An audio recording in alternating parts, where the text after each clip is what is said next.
Hello everyone, this is एहसान sir. तो आप सभी का आपके अपने प्यारे चैनल उन्नति एहसान में वेलकम है, स्वागत है, खुशामदीद है। तो आज हम लोग इस कारवा को आगे बढ़ाएंगे। 11th में हम लोग बेसिक साइंस पढ़ रहे थे। ये बेसिक साइंस फिजिक्स और केमिस्ट्री दोनों में काम आएगा। इवन ये 11th में तो काम आएगा ही आएगा। 12th वाले बच्चे जो कंपटीशन की तैयारी कर रहे हैं उनके लिए भी ये बहुत यूज़फुल होने वाला है। उसके अलावा जो छोटे क्लास में बच्चे पढ़ते हैं उनके लिए भी। तो उसमें इस कड़ी को आगे बढ़ाते हुए आज मैं बहुत ही इंपॉर्टेंट टॉपिक पढ़ाने जा रहा हूँ।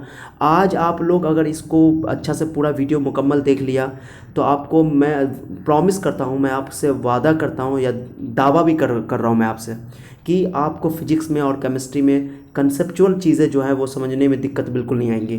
क्योंकि जो मैं आज टॉपिक उठाने वाला हूँ ये टॉपिक बहुत ही इंपॉर्टेंट है। इसके बगैर बच्चों को साइंस का कोई भी चीज़ समझ में नहीं आता है। ओके, अक्सर मैंने देखा है कि इस टॉपिक में बच्चों को बहुत दिक्कत होती है, बच्चों को फील नहीं होता है, बच्चे इसको बस रटते हैं। ओके, तो मैं ये लेक्चर आपको बताऊंगा इस लेक्चर में कि ये टॉपिक जो मैंने पॉइंट उठाया है ये पॉइंट आपका क्लियर हो जाएगा तो आपका साइंस पूरी तरह क्लियर हो जाएगा। फिजिक्स केमिस्ट्री में आपको कभी दिक्कत नहीं होगा समझने में, ये मेरा प्रॉमिस है आपसे। ठीक है, बस मेरा आप लोगों से रिक्वेस्ट है कि आप लोग पूरा वीडियो देखना, अधूरा मत देखना। उसके अलावा मैं पूरी बातों को एक एक करके एक्सप्लेन करूंगा। मैंने आप लोगों के लिए एकदम सुंदर सा खूबसूरत बहुत ब्यूटीफुल नोट्स बना रखा है। तो आप लोग लास्ट में अभी लिखना नहीं, पहले पूरा वीडियो देख लेना और लास्ट में मैं आप लोगों को स्क्रीनशॉट का मौका दूंगा, तो स्क्रीनशॉट ले लेना, उसके बाद घर पर नोट कर लेना। ठीक है, बस पहले आप लोग पूरा वीडियो देखना, लास्ट में उसके बाद देखने के बाद लाइक ज़रूर कर देना अच्छा लगेगा। तो उसके बाद दोस्तों को ज़रूर शेयर करना। Guys I am working so hard. Okay, मैंने बहुत सारा मेहनत किया है, मेहनत कर रहा हूँ आप लोगों के लिए। तो आप लोग भी कुछ मुझे लगे कि आप लोग की तरफ से भी मेरा कुछ इनपुट आउटपुट आ रहा है, आप लोग भी अच्छा अच्छा कमेंट कर रहे हो, लाइक कर रहे हो और अपने दोस्तों में शेयर करो, जरूर शेयर। मेरा ये मकसद है कि मैं चाहता हूँ कि हर बच्चों को क्वालिटी एजुकेशन मिले, गांव गांव तक ये क्वालिटी एजुकेशन मिले।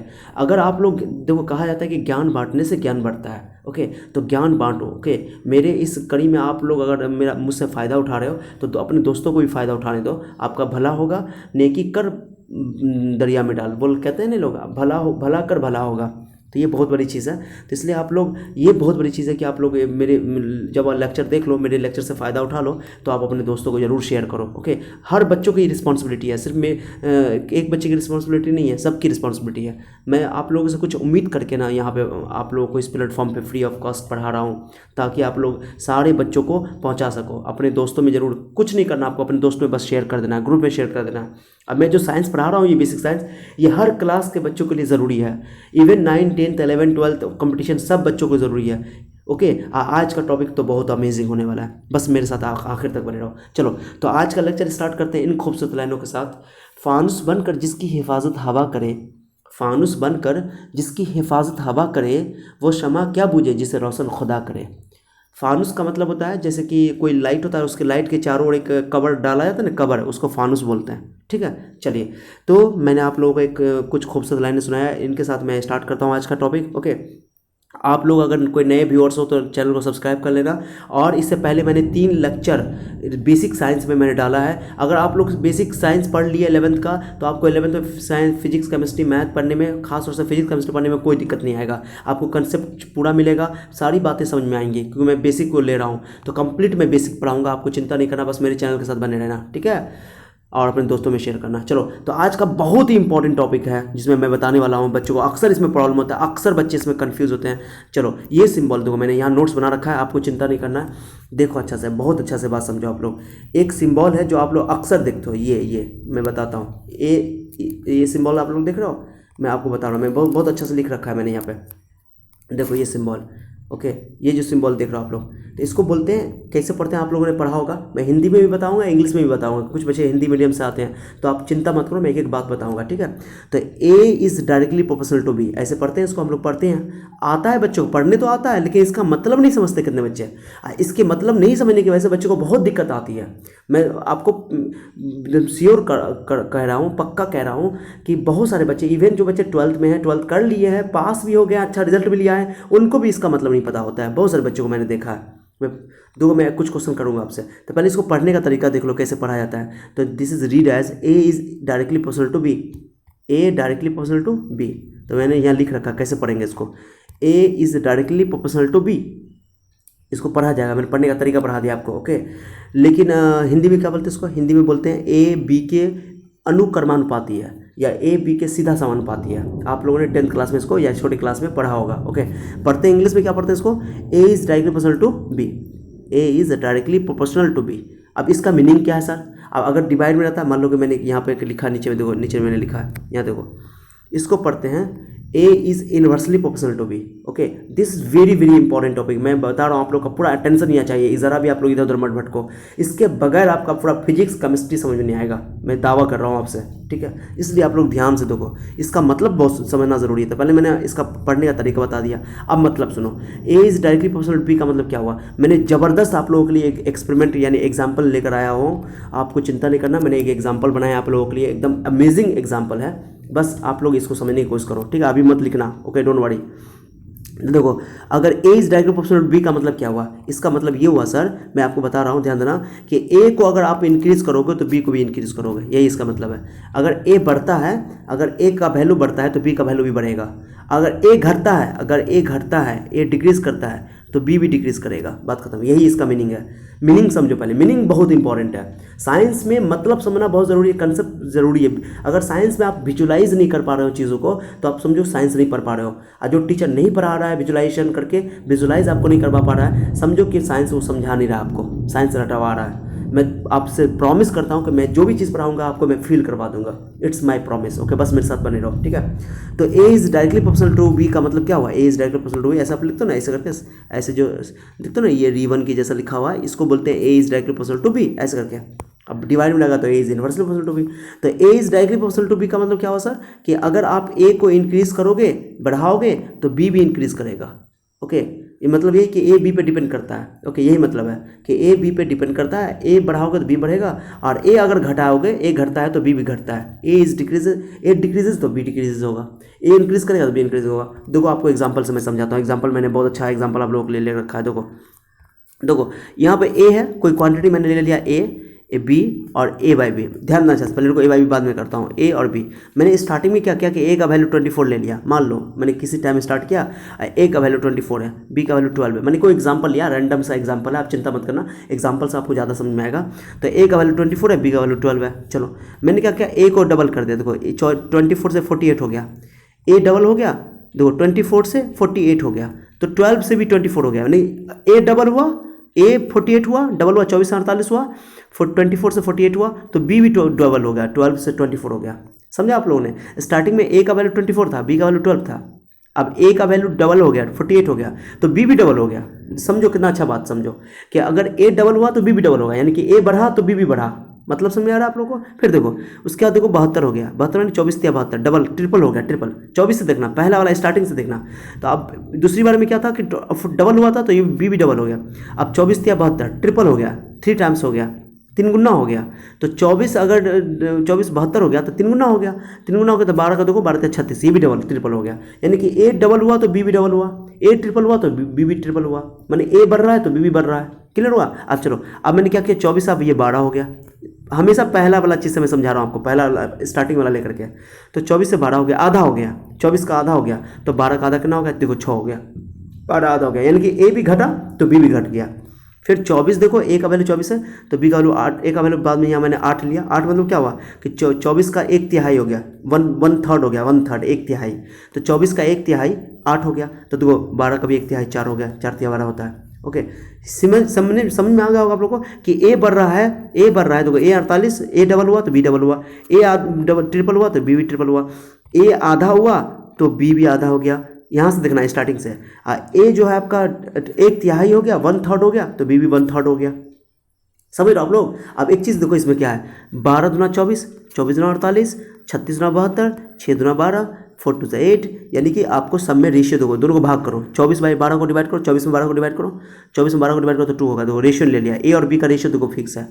फिर देखो 48 में 24 से मल्टीप्लाई करो, डिवाइड करो, 2 आ जाएगा। 72 में 36 से डिवाइड करो, 2 आ जाएगा। फिर 12 में 6 से डिवाइड करो, 2 आ जाएगा। 8 में 4 से डिवाइड करो, 2 आ जाएगा। देखो यानी कि जब ए बी के डायरेक्टली प्रोपोर्शनल है, इसका मतलब क्या है सर, ए बी के डायरेक्टली प्रोपोर्शनल का मतलब हुआ कि ए बढ़ाओगे तो बी भी बढ़ेगा, ए घटाओगे तो बी भी घटेगा। माने ए के इंक्रीज करने से बी इंक्रीज करता है, बी के ए के डिक्रीज करने से बी डिक्रीज करेगा, मतलब यही है। और इस स्थिति में, इस केस में दोनों नंबर का रेशियो कांस्टेंट रहेगा। रेशियो देखो मैंने लिख रहा तो दोनों नंबर का रेशियो देखो आप हर केस में देखो, दोनों नंबर का रेशियो अगर ए बी के डायरेक्टली प्रोपोर्शनल है, अगर ए बी के सीधा समानुपाती है, तो उस केस में क्या होगा कि दोनों का अनुपात रेशियो कांस्टेंट रहेगा, फिक्स रहेगा, चेंज नहीं करेगा। देखो हर केस में देखो, ए तो चेंज कर रहा है, ए का वैल्यू 48 हो गया, ए चेंज कर रहा है, बी भी चेंज कर रहा है, लेकिन अनुपात सेम है। देखो 24 में 12 से डिवाइड करो तो 2 आएगा, फिर ए चेंज हो गया, ए डबल होगा तो बी भी डबल हो गया, तो देखो 24 दूना 48, तब भी रेशियो 2 आया, अनुपात 2 आया। हर केस में देखो आपके रेशियो 2 आया, हर केस में रेशियो 2 आया। यानी मतलब क्या हुआ सर कि अगर ए बी के डायरेक्टली प्रोपोर्शनल है तो समझ जाना कि ए और बी का रेशियो हमेशा कांस्टेंट रहेगा। ये बहुत इंपॉर्टेंट बात है, बच्चों को समझ में नहीं आता है। ए और बी का रेशियो हमेशा कांस्टेंट रहेगा अगर ए बी के डायरेक्टली प्रोपोर्शनल है तो। Okay, A is directly proportional to B रहेगा, कहीं पर भी A directly proportional to B है तो समझ जाना कि दोनों का रेशियो अनुपात कांस्टेंट रहेगा। कांस्टेंट मतलब चेंज नहीं होगा, फिक्स रहेगा। उसी कांस्टेंट को हम लोग क्या करते हैं, कभी बन के क्या करते हैं हम लोग, याद होगा आप लोग को कि ए जब प्रोपोर्शनलिटी का साइन हटाते हैं, समानुपाती का चिन्ह हटाते हैं, तो हम लोग क्या करते हैं, बराबर लगाते हैं, एक कांस्टेंट जोड़ देते हैं, एक स्थिरांक जोड़ देते हैं। इसको हिंदी में बोलते हैं स्थिरांक, नियतांक, इंग्लिश में बोलते हैं कांस्टेंट ऑफ प्रोपोर्शनलिटी या प्रोपोर्शनलिटी कांस्टेंट। जो ए बाई बी का वैल्यू जो आ रहा है ना, ये ए बाई बी का वैल्यू 2 हर केस में चेंज नहीं हो रहा है, हर केस में ए बाई बी का वैल्यू जो सेम आ रहा है, इसी को बोलते हैं कांस्टेंट वैल्यू, इसी को बोलते हैं कांस्टेंट वैल्यू, नियतांक वैल्यू, प्रोपोर्शनलिटी कांस्टेंट। समझे? ये बच्चे नहीं समझते, मैक्सिमम बच्चे, मैं प्रॉमिस दावा कर रहा हूँ आपको, बहुत सारे बच्चे नहीं समझते इसको, जिसकी वजह से फिजिक्स केमिस्ट्री समझने में दिक्कत होती है। तो अगर ए बी के डायरेक्टली प्रोपोर्शनल है, ओके, तो उनका रेशियो कांस्टेंट रहेगा, उनका अनुपात नियत रहेगा, नियत मतलब फिक्स रहेगा, चेंज नहीं करेगा। याद रख लो बात को। ओके, जब भी A is directly proportional to B, आपको sir A is directly proportional to B का मतलब क्या होता है, मैंने बताया आपको कि अगर ए बढ़ाओगे तो बी भी बढ़ेगा, ए घटाओगे तो बी भी घटेगा। ओके, यही है मतलब। और इस केस में दोनों का अनुपात रेशियो कांस्टेंट रहेगा, फिक्स रहेगा। ओके, और उसी रेशियो को हम लोग कांस्टेंट कुछ नाम दे देते हैं, के देते हैं या पी देते हैं, कुछ भी नाम दे देते हैं। ओके, तो जब भी प्रोपोर्शनलिटी का साइन हटाते हैं तो कांस्टेंट लगाते हैं। क्यों कांस्टेंट लगाते हैं? क्योंकि वो उसका रेशियो कांस्टेंट होता है। बस याद रखो कि जब भी ए बी के डायरेक्टली प्रोपोर्शनल होगा, कोई एक क्वांटिटी दूसरी क्वांटिटी के डायरेक्टली प्रोपोर्शनल है, तो उनका रेशियो कांस्टेंट रहेगा, अनुपात कांस्टेंट रहेगा। बात खत्म, दिमाग में सेट कर लेना ये बात। ओके, दिमाग में फिक्स कर लो इस बात को।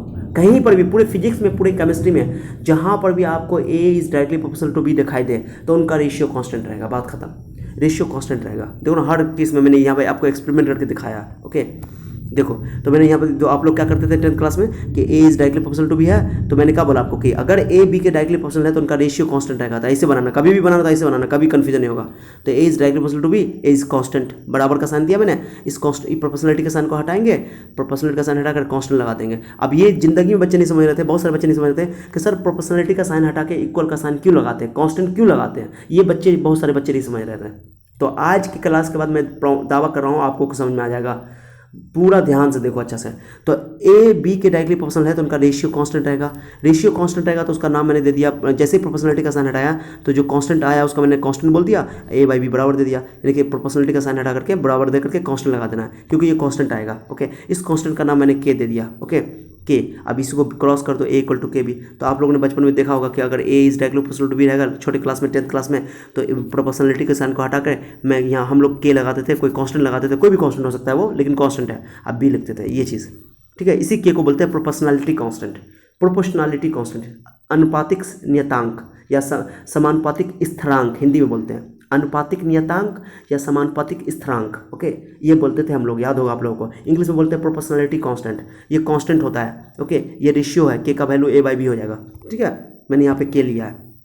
तो ये जो कांस्टेंट है ना, के का वैल्यू, के आप समझ आ गए कि कांस्टेंट क्यों लगाते हैं, कांस्टेंट क्यों लगाते हैं, और वो आपको आप समझ में आया होगा। ओके, तो देखो ए बाई बी का वैल्यू सेम रहेगा हमेशा, तो इसी कांस्टेंट को बोला गया प्रोपोर्शनलिटी कांस्टेंट। ओके, तो ये कभी चेंज नहीं करता है। ये के का जो वैल्यू, जो भी हम लोग कभी भी प्रोपोर्शनलिटी का साइन हटाते हैं, डायरेक्टली प्रोपोर्शनल में प्रोपोर्शनलिटी का साइन हटाते हैं, सीधे समानुपाती का चिन्ह हटाते हैं, तो बराबर लगा के कांस्टेंट लगाते हैं। उस कांस्टेंट का वैल्यू हमेशा एक्सपेरिमेंट से निकाला जाएगा। ओके, एक्सपेरिमेंटली फाइंड किया जाता है, प्रयोग द्वारा निकाला जाता है। ओके, तो इसलिए आप लोग चिंता मत करना। बच्चे लोग कि सर क्यों जोड़ते हैं ये सब चीज़ सब, तो फिजिक्स में अक्सर बच्चों को ये प्रॉब्लम है। आपको मैं दावा कर रहा हूँ कि साइंस में आप ये टॉपिक समझ गए, टर्म समझ गए, तो आपको साइंस में दिक्कत नहीं होगा। ये समझ में आ गया, तो मैंने आपको पहले बता दिया। देखो, अगर पढ़ने का तरीका सुन लो, A is directly proportional to B, जब भी ए बी के डायरेक्टली प्रोपोर्शनल है, इसका मतलब क्या है सर, ए बढ़ाओगे बी बढ़ेगा, एक इंक्रीज करोगे तो बी इंक्रीज करेगा, ए घटता है तो बी भी घटता है। दोनों चीज़, माने जैसा ए के साथ होगा वैसा बी के साथ होगा, जो ए करेगा बी करेगा। कहते ना ए, तुम भी डूबने जाओगे तो मैं भी डूबने जाऊंगा, तुम भी पढ़ने जाओगे तो मैं भी पढ़ने जाऊंगा, दोस्त के साथ ऐसा ही है भाई, यहाँ पर रिलेशन है। ए इंक्रीज करता है तो बी भी इंक्रीज करता है, अगर ए डिक्रीज करता है तो बी भी डिक्रीज करता है, माने ए बी पे डिपेंड कर रहा है, बात खत्म। ए बी पे डिपेंड कर रहा है, बी ए पे डिपेंड कर रहा है। तो इस केस में क्या होगा, दोनों का अनुपात कांस्टेंट रहेगा। कोई पूछेगा क्यों अनुपात कांस्टेंट रहेगा, तो ये एक्सपेरिमेंट के हिसाब से आपको मैंने बहुत बेहतरीन ढंग से समझाने की कोशिश किया। देखो हर केस में रेशियो कांस्टेंट है, ओके, रेशियो कांस्टेंट है। इसी रेशियो को बोला गया प्रोपोर्शनैलिटी कांस्टेंट, के बोला गया, या कोई भी नाम दे दो। आइए प्रोपोर्शनैलिटी कांस्टेंट का वैल्यू, अनुपातिक नियतांक का वैल्यू आपको एक्सपेरिमेंट से निकाला जाता है, ओके, इस बात का याद रखना। तो आप समझ में आ गया। चलो अब मैंने यहाँ पर लिख रखा है एक छोटा छोटा बात को, देखो आप लोग अच्छा से देखो, मैंने लिख रखा है, देखो वेयर लिखा रहता ना, वेयर प्रोपोर्शनल के इज प्रोपोर्शनैलिटी कांस्टेंट। सर पे के क्या है, प्रोपोर्शनैलिटी कांस्टेंट है, इसको बोलते हैं अनुपातिक स्थिरांक या समानुपातिक स्थिरांक या नियतांक, जो भी बोलो। आप लोगों ने 10th क्लास में पढ़ा होगा, हिंदी वाले बच्चे, हिंदी मीडियम के बच्चे, इंग्लिश में समझो, हिंदी में मैं बता ही रहा हूँ। अब देखो मैंने इसका मतलब पॉइंट करके लिख दिया, इसका मीनिंग क्या हुआ सर, ध्यान देना आप लोग। देखो आप लोग को मैंने पूरा बात लिख के रखा है आप लोगों के लिए, थोड़ा सा पेशेंस रखो आप लोग अच्छा सा, ठीक है। तो देखो A is directly proportional to B, तो प्रोपोर्शनलिटी का साइन हटाएंगे, के लगा देंगे। के लगाने का मतलब क्या होगा कि रेशियो कांस्टेंट होगा। के क्या है, कांस्टेंट है, प्रोपोर्शनलिटी कांस्टेंट है, ओके।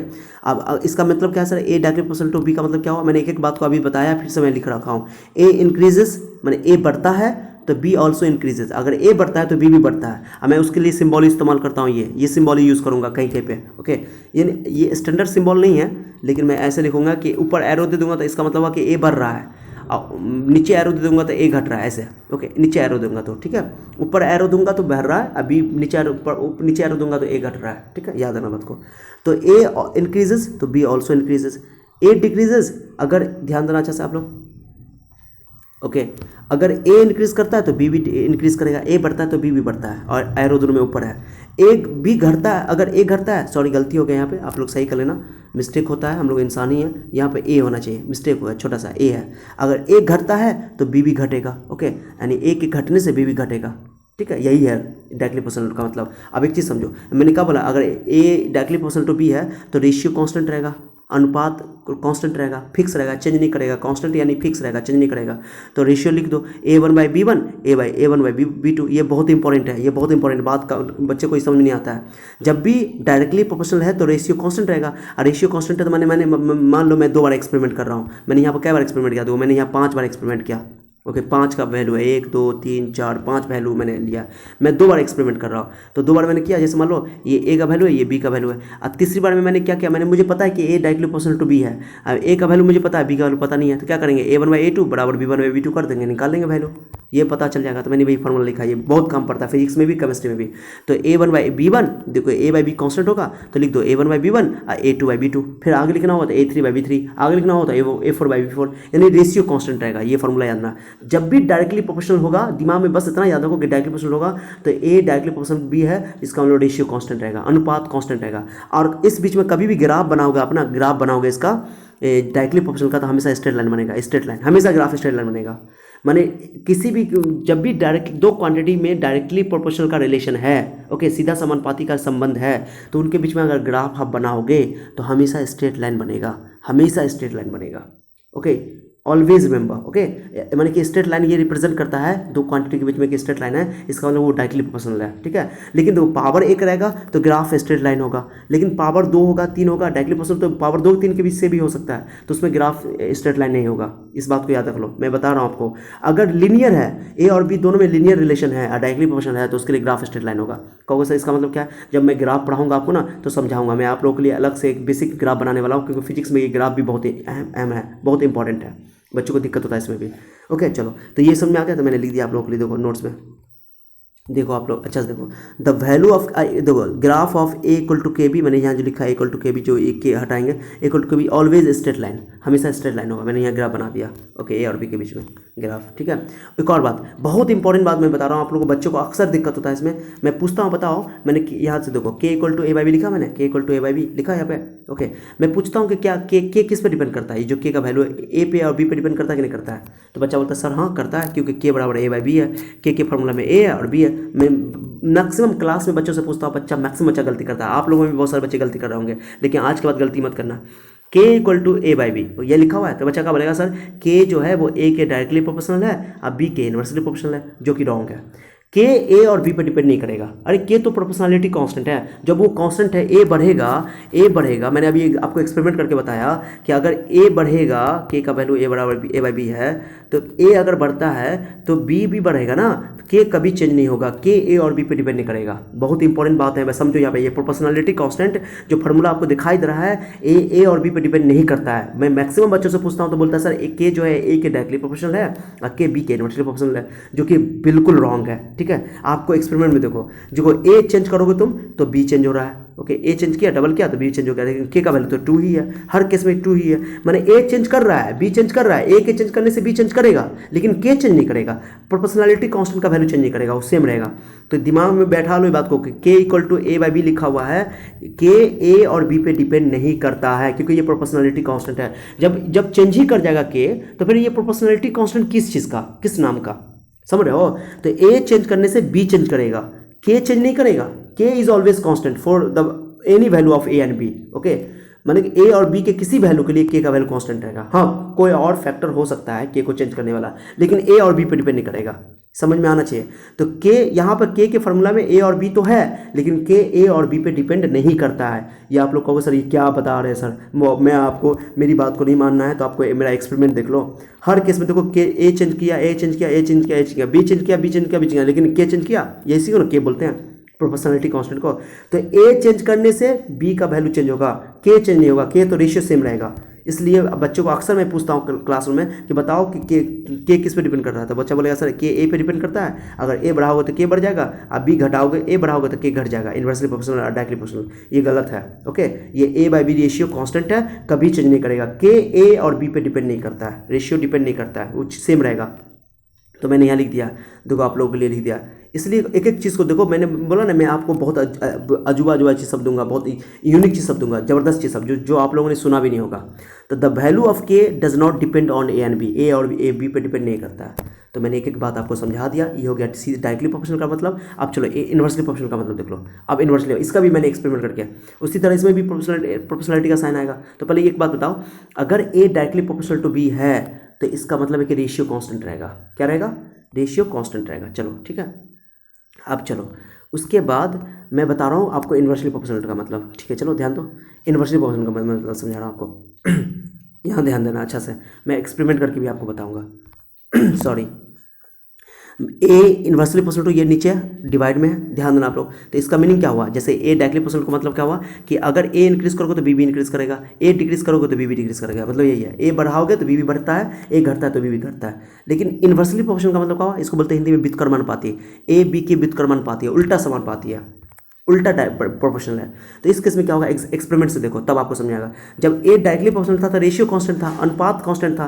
और जब ए बी के इन्वर्सली प्रोपोर्शनल है तो प्रोडक्ट कांस्टेंट रहेगा। जैसे मैं एक्सपेरिमेंट में आपके लिए कर रखा हूँ, देखो एक्सपेरिमेंट देखो ए का वैल्यू, मैं एग्जाम्पल लिया हूँ, बी का वैल्यू 12 है। चलो अब ए का वैल्यू मैंने डबल कर दिया, ए जैसे डबल हुआ तो बी आधा हो गया, माने कि ए बढ़ा तो बी घटा, उल्टा। ओके, तो ए इंक्रीज किया तो बी डिक्रीज किया, उल्टा हुआ कि नहीं? इन्वर्सली प्रोपोर्शनल में यही होता है, ए डबल हुआ तो बी आधा हो गया, ए ट्रिपल हुआ 24 या 72 तो ये जो बी है वो 1/3 हो गया, 1/3 हो गया, उल्टा हो गया, घट गया।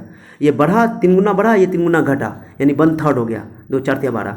समझ रहे हो बात को? फिर ये मान लो कि 24 से ये आधा हो गया, 24 से आधा, 24 से आधा हो गया, ए आधा हुआ तो बी डबल हो गया, तो 12 में 24 हो गया। और ए देखो 1/3 1/3 हो गया, 1 3 गुना घट गया, ए 1/3 हो गया, घट गया, तो बी देखो बढ़ गया, 12 36 हो गया। देखो तो ए बढ़ने से बी घट रहा है, ए के घटने से बी बढ़ रहा है। अब इस केस में देखो, इसमें प्रोडक्ट कांस्टेंट रहेगा। उसमें क्या था?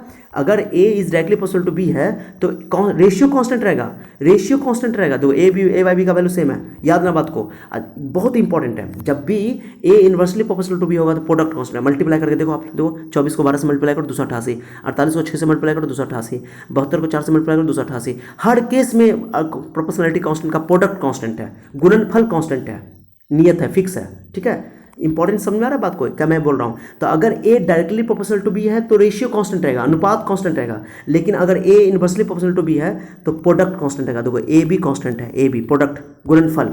ठीक है, पॉइंट समझ आया? तो मैंने यहाँ पे आप लोगों के लिए लिख रखा है, तो वो मैंने एक्सपेरिमेंट करके भी आपको बताया। उम्मीद करता हूँ कि आप लोगों को बहुत अच्छा लगा होगा। ओके, तो ए बी कांस्टेंट है तो ए बी इक्वल टू के बोल दिया। तो दिमाग में बैठा लो कि अगर ए डायरेक्टली प्रोपोर्शनल टू बी है तो रेशियो कांस्टेंट रहेगा, और ए इन्वर्सली प्रोपोर्शनल टू बी है तो प्रोडक्ट कांस्टेंट रहेगा। बात खत्म, ठीक है। अब बाकी सब मैंने लिख रखा, वो चीज़ बताया। A is directly proportional to B, proportionality का साइन हटाएंगे तो के लगा देंगे यहाँ पे, के भाई हुआ प्रोपोर्शनलिटी कांस्टेंट, ए बी के इक्वल टू ए बी तो प्रोपोर्शनलिटी कांस्टेंट। अब फिर यहाँ पे ए और बी पे के डिपेंड नहीं करेगा, के का वैल्यू चेंज नहीं करेगा, के प्रोपोर्शनलिटी कांस्टेंट है। ओके, अब इसका मीनिंग देख लो, मैंने बताया आप लोग को। देखो सॉरी एक मिनट, मैं थोड़ा सा आपके लिए थोड़ा सा छोटा कर देता हूँ, ठीक है। चलो देखो, ए इंक्रीज करता है, ए बढ़ता है तो बी डिक्रीज करेगा। ए ऊपर एरो इंक्रीज करना, नीचे एरो डिक्रीज करना। तो अगर ए बढ़ेगा तो बी घटेगा, इन्वर्सली प्रोपोर्शनल का मतलब ये होता है। और ए अगर घटता है तो बी बढ़ता है। तो यहाँ बी छूट गया, यार बी एक जगह, ये गलती हो गया, बी बढ़ता है। ओके ठीक है। और ए अगर इन्वर्सली प्रोपोर्शनल टू बी है तो प्रोडक्ट कांस्टेंट रहेगा। अब प्रोडक्ट को कैसे लिखोगे, A1 B1 equal to A2 B2। अरे पहला वाला हो गया A1 B1, A2 B2 constant हो गया। ये फार्मूला बहुत काम आएगा न्यूमेरिकल बनाने में, फिजिक्स केमिस्ट्री में, ठीक है। और के का वैल्यू ए और बी पे डिपेंड नहीं करेगा। अब ग्राफ बनाओगे ना, इसका ग्राफ हमेशा ऐसा आएगा, ऐसा ऐसा ऐसा आएगा हमेशा। इसको बोलते हैं रेक्टेंगुलर हाइपरबोला। क्या बोलते हैं इसको, रेक्टेंगुलर हाइपरबोला, ठीक है। रेक्टेंगुलर हाइपरबोला ये है। तो देखो ना, इसमें देखो बी का वैल्यू घट रहा है, ए का वैल्यू बढ़ रहा है। ऐसे चलो ऊपर से नीचे आओगे तो बी घटेगा, ए बढ़ रहा है, तो इन्वर्सली प्रोपोर्शनल है। ग्राफ हमेशा इसका ए इक्वल टू के बाई बी का ऑलवेज रेक्टेंगुलर हाइपरबोला, इसको बोलते हैं रेक्टेंगुलर हाइपरबोला। ये बहुत यूज होगा केमिस्ट्री में, फिजिक्स में। ग्राफ के बारे में डोंट वरी, मैं ग्राफ को अलग से आपको डिटेल से पढ़ाऊंगा। ओके, सो डोंट वरी, ठीक है। तो हम लोग इसको आगे बढ़ते हैं, ठीक है।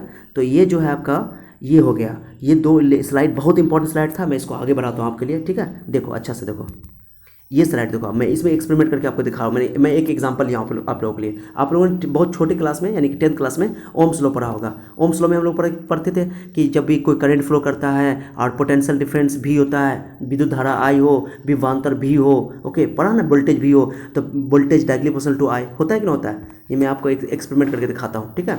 तो ये क्या है, voltage directly proportional to I है, voltage is directly proportional to I. तो मैंने बोला क्या कि डायरेक्टली प्रोपोर्शनल टू होगा, वोल्टेज बढ़ा होगा तो करंट बढ़ेगा, तो उसका रेशियो कांस्टेंट होगा। मैंने बताया आपको रेशियो कांस्टेंट होगा, उस रेशियो को बोला गया आर। इसी आर को बोलते हैं रेजिस्टेंस, ठीक है। या ओम्स लॉ पढ़ा था ना आप लोगों ने कि एट कांस्टेंट टेम्परेचर भी is directly proportional to I.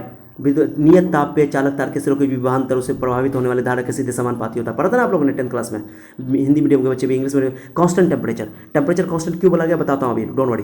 तो V is directly proportional to आई का मतलब कि उसका रेशियो कांस्टेंट होगा।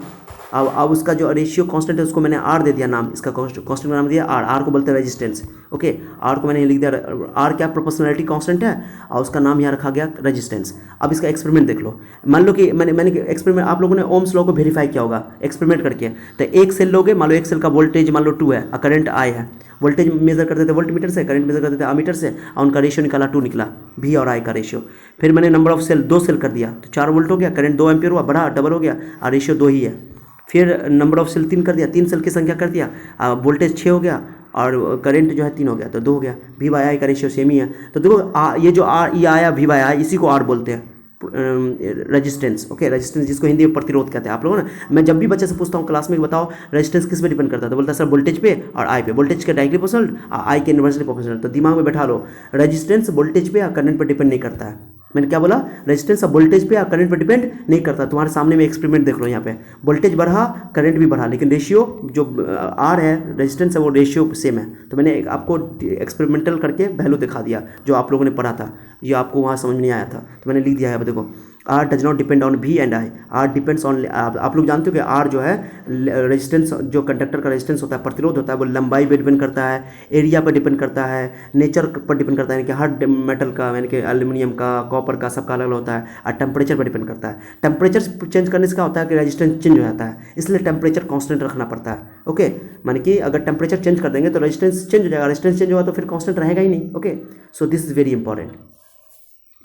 तो ये आप लोग को ध्यान रखना है कि ओम्स लॉ में रेजिस्टेंस चेंज नहीं होना चाहिए, ओके।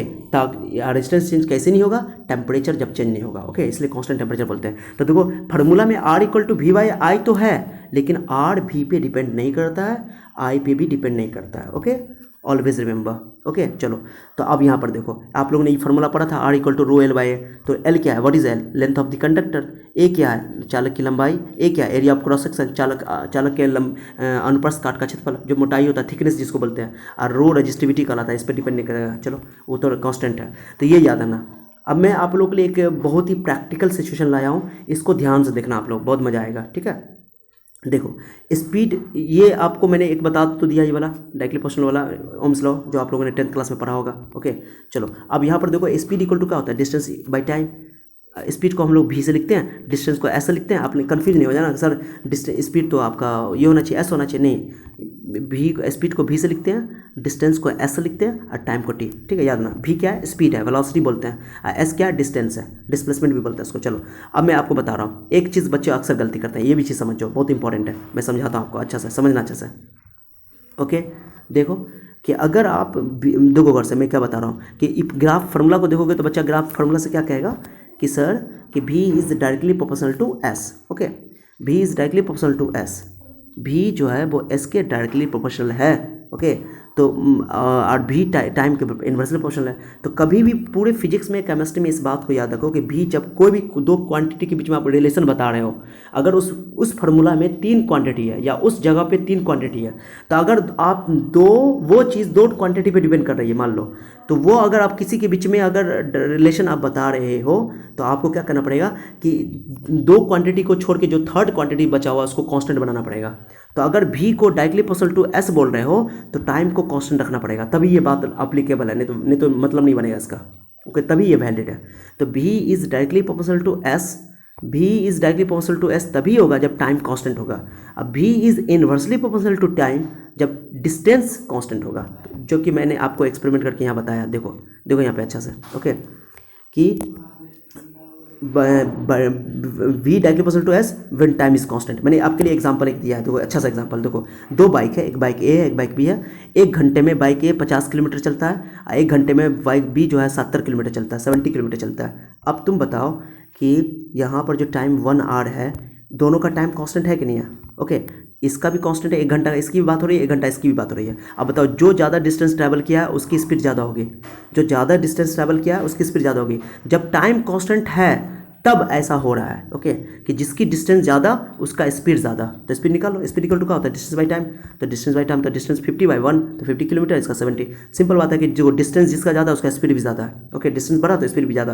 ओके, तो ये भी डायरेक्टली प्रोपोर्शनल टू एस हुआ कि नहीं हुआ, डिस्टेंस बढ़ाओगे तो स्पीड भी बढ़ेगा। लेकिन ये तभी पॉसिबल है जब टाइम कांस्टेंट होना चाहिए, टाइम कांस्टेंट नहीं रहेगा तो ऐसा आप नहीं कर सकते हो। ओके चलो, दूसरा, अब भी इन्वर्सली प्रोपोर्शनल टू टाइम है, इन्वर्सली डिवाइड में, तो भी इन्वर्सली प्रोपोर्शनल टू टाइम है। तो देखो ये तभी पॉसिबल है जब यहाँ पर एक बचा क्या आपका, जब टाइम के साथ आप रिलेशन बता रहे हो तो एस को, डिस्टेंस को कांस्टेंट बताना पड़ेगा। ये बहुत इंपॉर्टेंट है, ये डिस्टेंस को कांस्टेंट बनाना पड़ेगा। ठीक है, तो V is inversely proportional to time, that means भी ये एस डिस्टेंस, एस जो डिस्टेंस है कांस्टेंट होना चाहिए। आपको देखो एग्जांपल में देकर समझाएं आपको। देखो तो V is inversely proportional to time, तो एस कांस्टेंट होना चाहिए। देखो आपके बाइक वाला एग्जांपल, एक बाइक ए है जो 1 घंटा में 60 किलोमीटर चलता है, बाइक बी है जो 2 घंटा में 60 किलोमीटर चलता है। तो टाइम डिफरेंट है लेकिन दो डिस्टेंस सेम है, दोनों का डिस्टेंस मैंने सेम कर दिया। अब स्पीड निकालो, इसमें दोनों का स्पीड भी है, बाइक भी की ए की वेलोसिटी या स्पीड तो 60/1 तो 60 किलोमीटर पर आवर, और इसका देखो 60/2 30 किलोमीटर पर आवर। तो जो ज़्यादा टाइम लिया है वो उसकी स्पीड कम है, ऑब्वियस है ना। जिसका टाइम, देखो कितनी इजी बात है, जो ज़्यादा टाइम लिया उसका स्पीड कम है, यानी कि वो स्पीड कम चलाया तो वो उसको टाइम ज़्यादा लगा है। ओके, तो और देखो डिस्टेंस कांस्टेंट है यहाँ पर, लेकिन ये तभी पॉसिबल, देखो डिस्टेंस जिसका टाइम ज़्यादा उसका स्पीड कम, जिसका टाइम कम उसका स्पीड ज़्यादा। तो ये तभी पॉसिबल जब डिस्टेंस कांस्टेंट है। तो जब भी आप किसी 2 क्वांटिटी के बीच में रिलेशन बताओ, तो अगर वो क्वांटिटी किसी और चीज़ पर डिपेंड करती है तो उस क्वांटिटी को कांस्टेंट बनाना पड़ेगा।